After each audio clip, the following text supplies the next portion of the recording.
Bonjour à tous et à toutes, c'est Zadran de BHC. Un Rav a raconté qu'une fois il était dans l'avion et il y avait à côté de lui une personne de couleur noire qui regardait ce qu'il était en train d'étudier et lui dit qu'est-ce que c'est que ça? Il dit c'est la Torah. Il lui dit non, c'est pas la Torah, c'est un signe de bénédiction. Il dit non, c'est la Torah. Il était en train d'étudier la parashat Rukat. Cette personne lève sa manche et il avait un tatouage, il avait écrit Zot Rukat à Torah en hébreu. Le Rav n'a pas pu se retenir, demande qui c'est qui t'a raconté ça? Il dit mon père. Donne-moi son numéro de téléphone. Quand il arrive en diaspora, il lève un coup de fil, il demande la question à cette personne-là. Pourquoi vous avez fait ce tatouage à votre fils? C'est un signe de bénédiction. Arrête tes bêtises. C'est la Torah.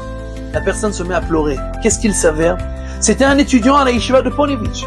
Après qu'il s'est marié, il y avait des difficultés dans la parnassa. Il a demandé au Rav Shach est-ce qu'il peut aller travailler. Le Rav Shach a dit il n'y a pas de problème. Un jour, il arrive à 11h du soir et il voit une femme de couleur noire qui était dans le bureau et ils étaient tout seuls.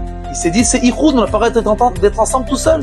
Il va voir le Rav Shach lui dit, Sot Rukat à Torah. C'est ça la loi de la Torah, on ne peut pas rester ensemble, tu dois arrêter ce travail-là.